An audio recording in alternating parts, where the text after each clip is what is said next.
Daghan nga ligo mga kaiko sa dagat kay Domingo karon. Daghan jud nga ligo mga kaiko kay ang ano maning dagat mga kaiko nga tambal maning dagat no nga naman dire tanan mga hugaw. Kay mga nasa bukid tanan tao na adre mangihi na pud dire malibang tanan hugaw mga kaiko na adre sa dagat pero anong tambal maning dagat no? Tambal sa mga panuhot-panuhot. Mga kaiko, nindot kayo ang medyo balod-balod siya, gamay lang mga kaiko. Daghan nga ligo.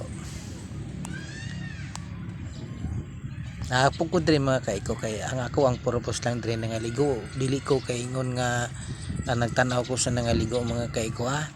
Ako lang po ni silang nabidyohan dire kay napugod rin nagpasilaw. Kay hangin-hangin mga kaiko kay perting init na yun ang panahon karon. Grabing init ang mga kaiko. Di makaya ang yang ginit. Diri sa Jinsan, diri sa General Santos, diri sa siyudad pa jud. Diri mga kaiko, daghan mo nangaligo diri.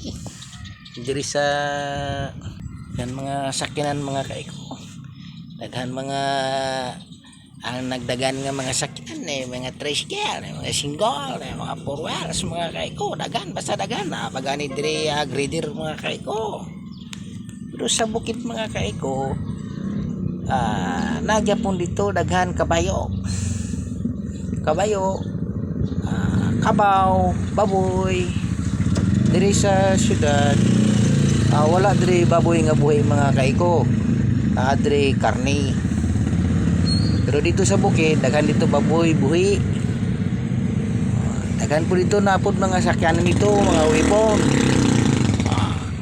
Mga kaiko, maunsa ni sila mga kaiko, kaning motor, daghan mga motor na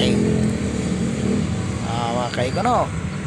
Sa bukid, daghan po dito mga motor mga kaiko, pero mga rusi lagi. Daghan po diri sa syudad, daghan po mga gwapa, pero mga luwag. Dito sa bukid daghan gyapon gwapa dito pero mga hugot-hugot pero gyapon mga luwag. Gwapo dito ang mga dalaga sa bukid kay gwapo silang mga buhok kay ilang ginagataan ang ilang ulo mga kaiko. Mga kaiko. Tambay-tambay ko diri mga kaiko kay perting hangin na tapin sa dagat.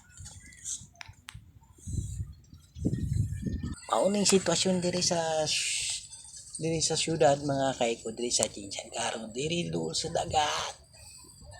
Ako diri nagatambay-tambay mga kaiko kay pa-relax ko kay kurang di makaya yang giinit ba. Okay. Ari din ko mga kaiko. Nako diri sa sulod sa tricycle. Ang tricycle la sa ilalom sa kahoy. Napugod sa sulod sa tricycle mga kaiko.